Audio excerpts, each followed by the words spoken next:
Section 1. You will hear a man phoning to inquire about a job vacancy. First, you'll have some time to look at questions 1 to 5.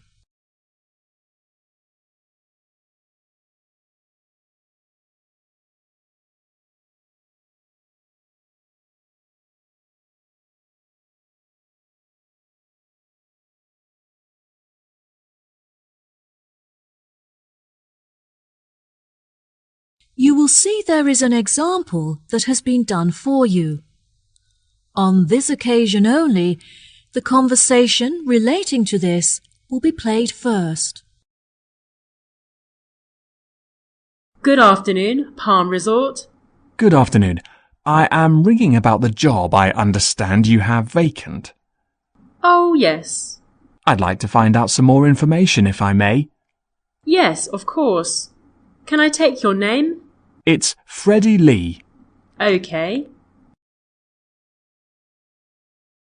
The man's name is Freddie Lee, so Freddie Lee has been written in the space. Now we shall begin. You should answer the questions as you listen, because you will not hear the recording a second time. Listen carefully and answer questions 1 to 5. Good afternoon, Palm Resort. Good afternoon. I am ringing about the job I understand you have vacant. Oh, yes. I'd like to find out some more information if I may. Yes, of course. Can I take your name? It's Freddie Lee. Okay, Freddie. What would you like to know? First of all, I'd like to know where your resort is located. It's near the city centre on Jamieson Island. That's Jamieson. Oh, brilliant. That's only 5 minutes from me. I finish at my college on the 12th of May, so I'll be available for work from that date. Will there be any vacancies at that time? Well, summer is our busiest season, beginning on the 11th July, so that's when you would be starting. Sounds good. And are there any age limitations? That would depend on the place you're applying for. How old are you? I'm 17.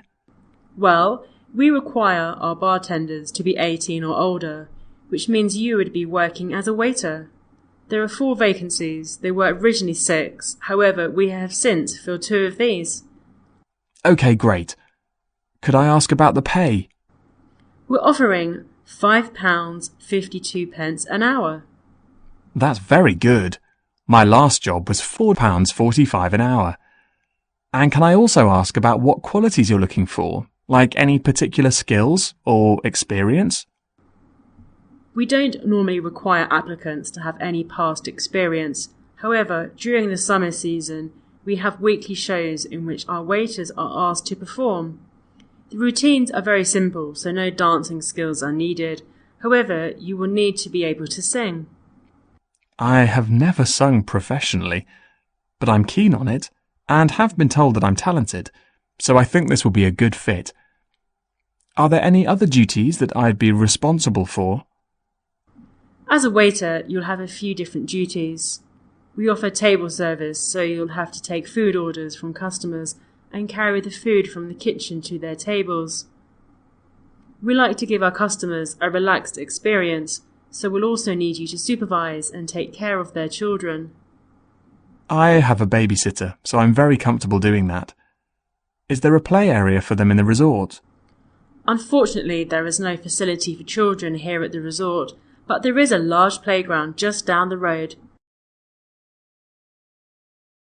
Before you hear the rest of the conversation, you have some time to look at questions 6 to 10.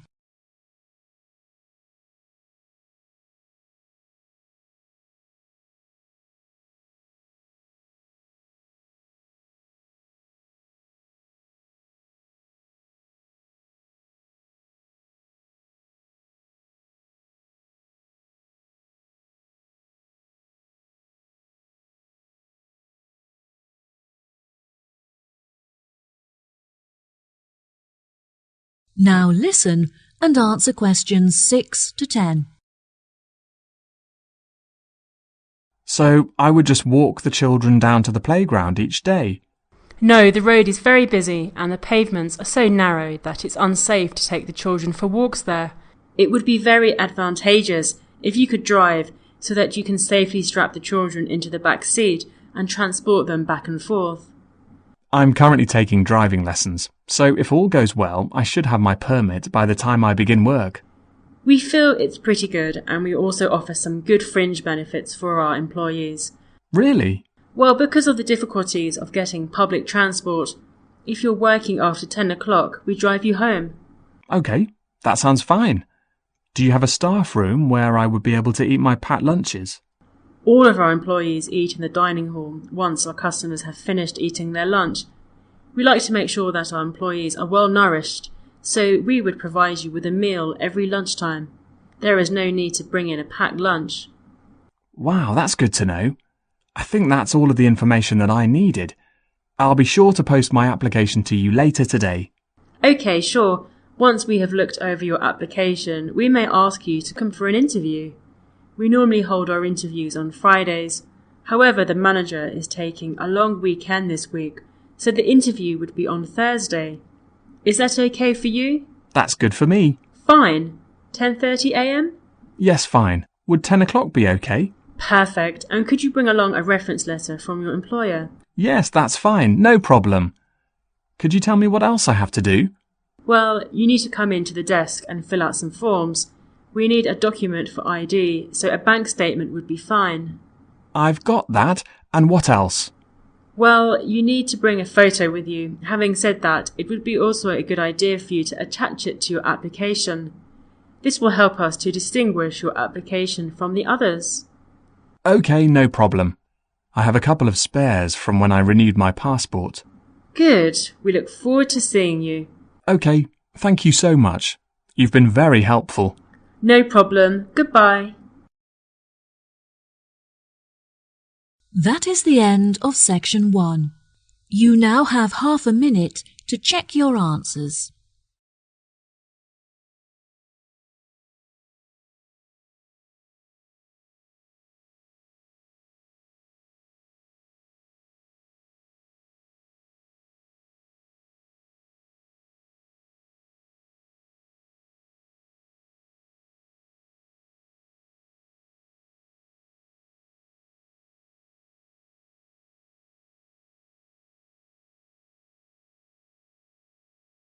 Now turn to section 2.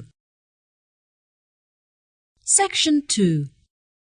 You will hear a guide talking to a group of visitors in a garden. First, you'll have some time to look at questions 11 to 14.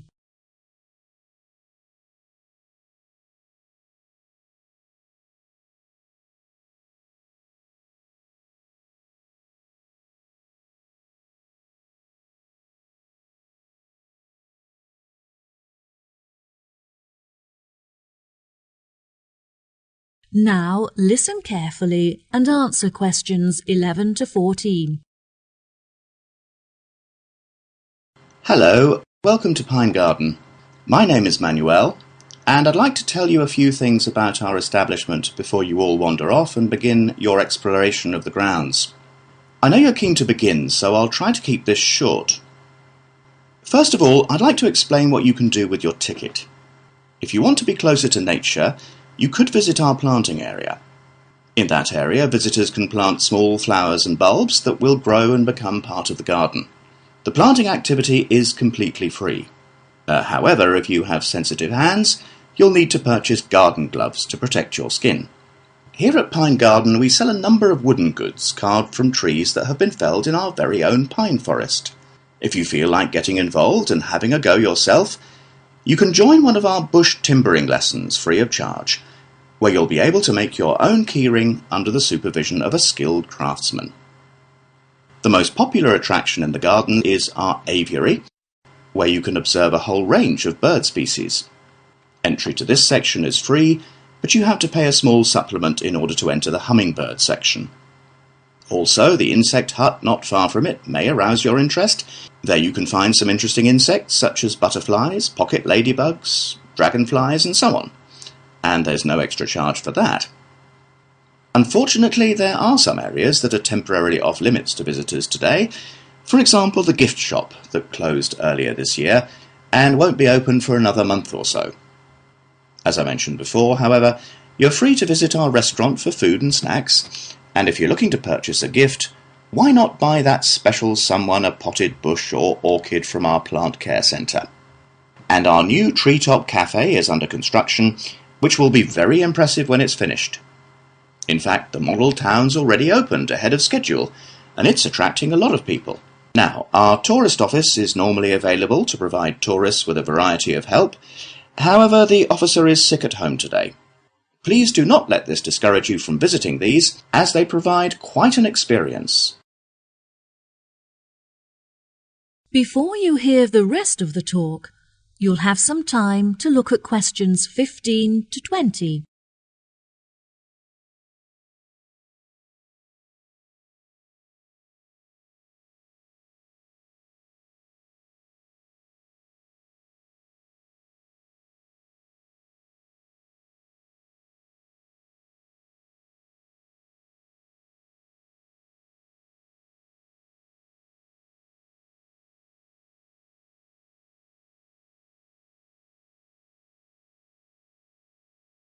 Now listen and answer questions 15 to 20.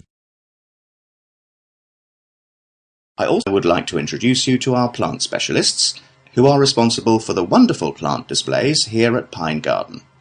Mrs. Mary is one of our experts, and she is personally responsible for our beautiful display of plants that are all found growing naturally in the local area. Mr. Burson has the difficult task of growing varieties of plants that are suited to much drier and hotter climates than ours, which means we do not have to store water on site. If you visit the glasshouse, you'll be able to see many plants that he has managed to cultivate without the need for rain or irrigation. Mr. Smith is responsible for the produce that you can eat in our restaurant, which ranges from varieties that grow under the ground to those that grow on trees and bushes. Now, Mr. Nooney here is our expert on the most commonly growing plant in the world, grass. You may have noticed how beautifully green and lush our grounds are, thanks to his specialist knowledge. Mr. Scanlon ensures that our soil is full of nutrients, so that the natural habitat is supported and encouraged. He does this by fertilizing the earth with a special formula of his own creation. Finally, I would like to introduce you all to Dr. Mandelson. He is the manager of our landscaping team and works closely with our other experts to ensure that everyone works together to create a landscape that is both beautiful and sustainable. Well, that just about rounds it up. Now, if anyone has any questions... That is the end of section 2. You now have half a minute to check your answers.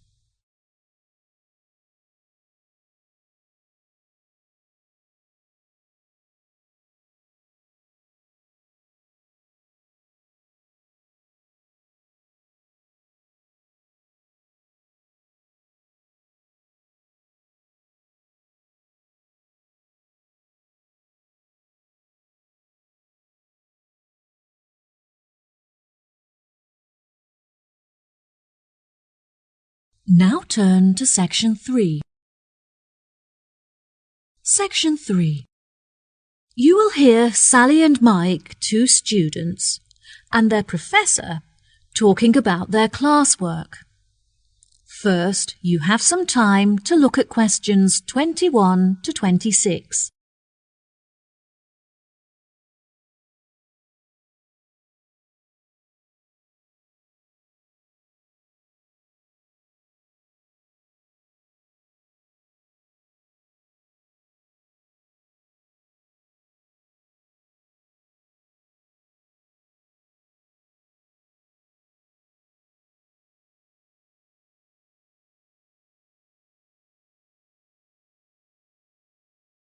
Now, listen carefully and answer questions 21 to 26.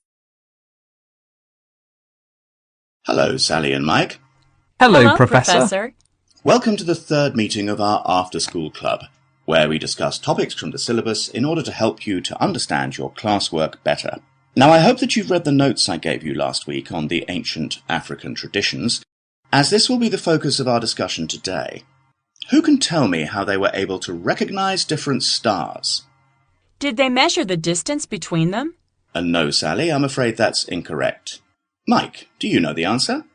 Historians used to think that the ancient Africans recognized stars by observing the manner in which they affected each other, but further research showed that they used the location of the stars in order to distinguish one from the other. Well done, Mike. Very good. Can either of you tell me anything about the Wayaka people? They have a lot of money, but do not trust banks to keep it safe. They believe that it's in their best interest to help themselves, not assist others. Instead, the tribe looks after their own finances and generate income from lending money to others in low-interest loans. What problems do the Africans suffer from? They used to suffer greatly from drought. However, they have now developed clever ways of overcoming it by moving to higher land. There are, however, far more predators in these mountainous areas, so it is vital that the Africans learn how to protect themselves in this new environment. Yes, that's right. Also, compared to more developed countries, the Africans are less concerned with their international status, which I find interesting. Very good. What else are the local people concerned with? Unlike other, poorer tribes, they have plenty of nourishing food, and they are able to afford vaccines that prevent them from catching diseases. They historically lived in the west of Africa, although later they were chased off their land by other tribes competing for food and water. It is their hope that they will eventually be able to return to their original homeland. Why has the financial condition of the African people deteriorated? Despite their modern transportation system, they find it very difficult to trade because their tools are not sophisticated enough to mine minerals from the land. They have permission to engage in these commercial activities, so once they have the right tools, they will be able to develop a very large income from trade. Do you think that this new income will stop Africans suffering from starvation in the near future? Unfortunately, I don't think so. They should be able to start trading next year, but they will only have enough income to start growing sufficient food and crops to support the local people in the long-term future. Yes, that's correct. Before you hear the rest of the conversation, you have some time to look at questions 27 to 30.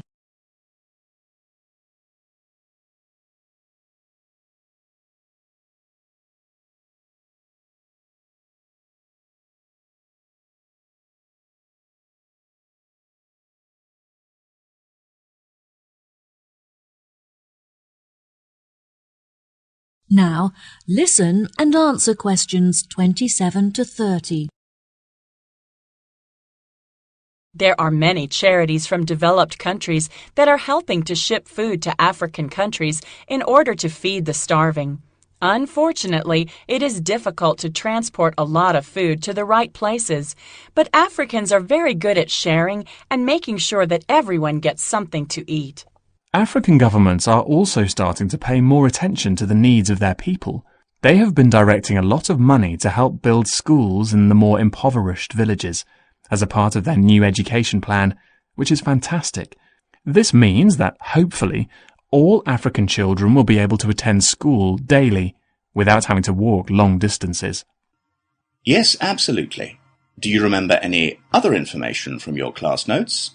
Historically, the tribes in Africa often used to migrate across the country in search of food and water. They would live in tents that were easy to dismantle and transport to other locations. That's true, but now they are being encouraged to settle down in one area so they can establish colonies and build facilities for themselves, such as houses and schools. Some villages have even developed specific customs. For example, the Wayaka people consider it impolite if you do not bring gifts when visiting someone. Bravo! You've both contributed fantastic points to our conversation. That concludes our session for today. I'll see you next week. That is the end of section 3. You now have half a minute to check your answers.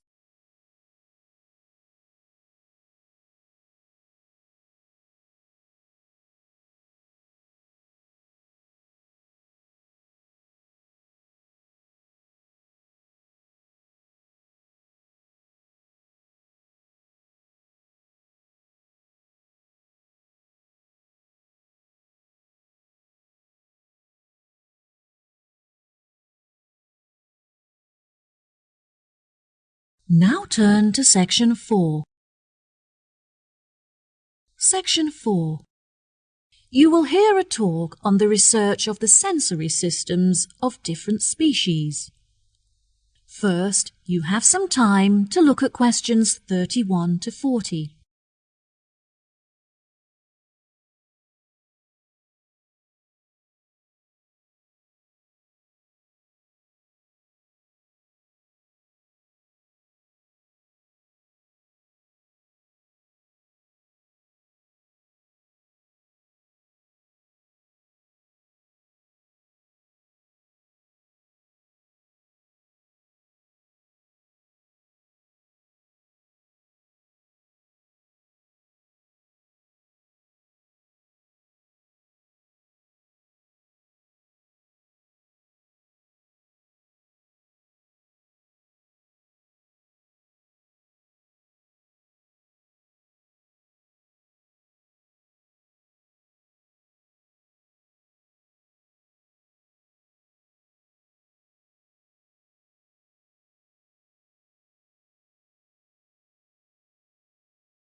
Now, listen carefully and answer questions 31 to 40.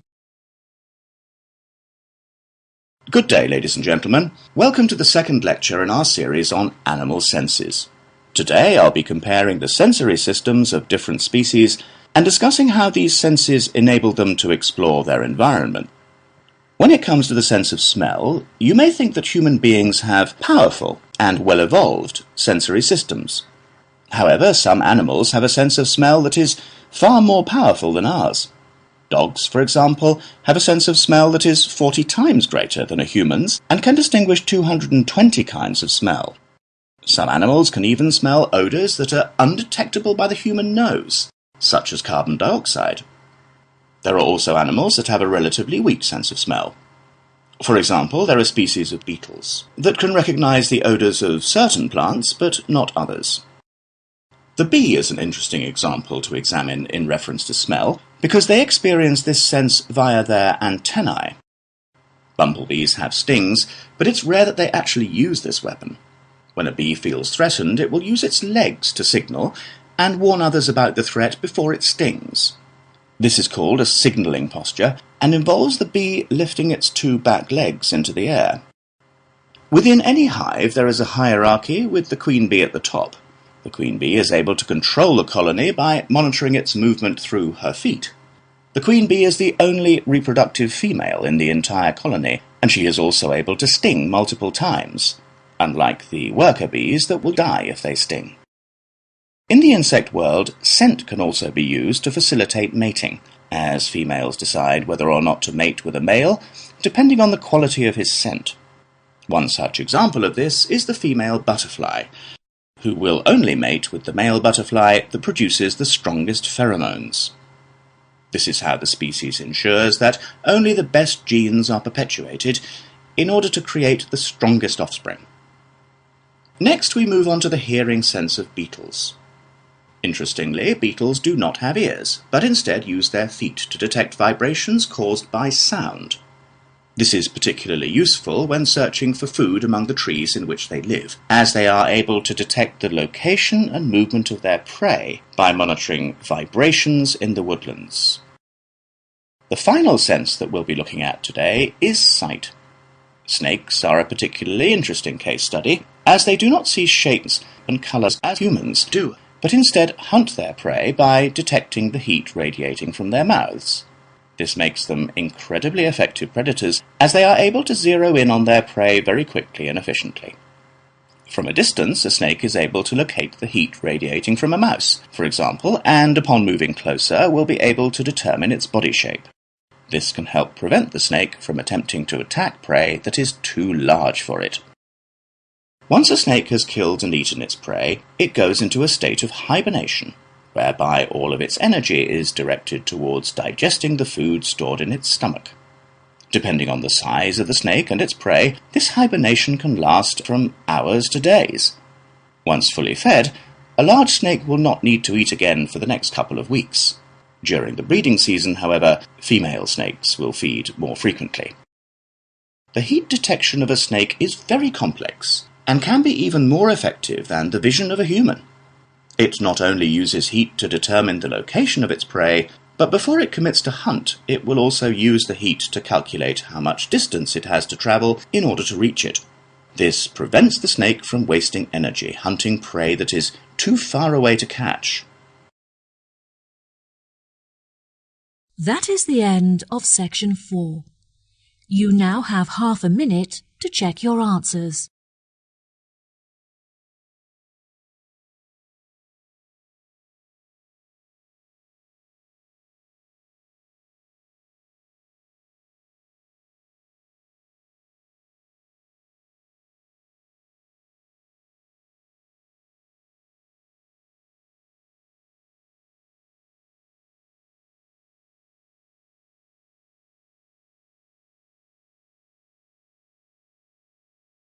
That is the end of the listening test.